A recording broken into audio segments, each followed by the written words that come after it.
British शासन से भारत की आजादी हर्षोल्लास और गुलामी से मुक्ति का क्षण था, लेकिन इस आजादी के साथ ही भारत के दो हिस्से भी होने थे। भारत ने अपनी आजादी का ऐलान 15 अगस्त की मध्य रात्रि को किया, तो वहीं पाकिस्तान ने इसके लिए 14 अगस्त को चुना। जिस वक्त भारत और पाकिस्तान स्वतंत्र राष्ट्र के रूप में अस्तित्व में आए, तब तक दोनों को ही मालूम नहीं था कि उनके देश की सीमाएं कहां हैं।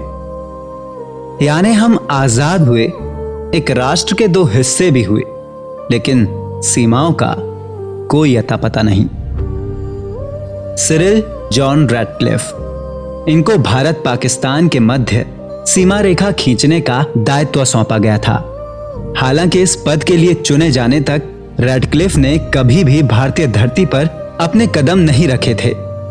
जॉन रैटक्लिफ को पंजाब और बंगाल दोनों प्रांतों में एक सीमांकन रेखा बनानी थी, जिसके लिए उन्होंने 2 सीमा आयोग का नेतृत्व किया और दोनों ही आयोगों में मुस्लिम लीग और भारतीय राष्ट्रीय कांग्रेस के 2-2 सदस्यों को रखा गया। रैटक्लिफ को सिर्फ इस बात की संतुष्टि थी कि उनके निजी सचिव क्रिस्टोफर ब्यूमेंट पंजाब की हर एक स्थिति से पूरी तरह वाकिफ थे। रैटक्लिफ और उनकी टीमों के पास अपना कार्य पूरा करने के लिए केवल और केवल 5 सप्ताह का ही समय था। पर इस काम में रैटक्लिफ को शुरू से ही कई मुश्किलों का सामना करना पड़ा।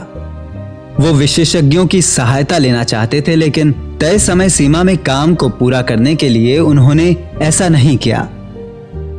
ऐसे में एक बड़ी समस्या यह थी कि दोनों आयोगों के बीच सहमति बनाना, जो कि चर्चा के लगभग किसी भी विषय पर नहीं बन पा रही थी, और इसीलिए रैटक्लिफ को लगभग हर मामले में अंतिम निर्णय लेना पड़ा।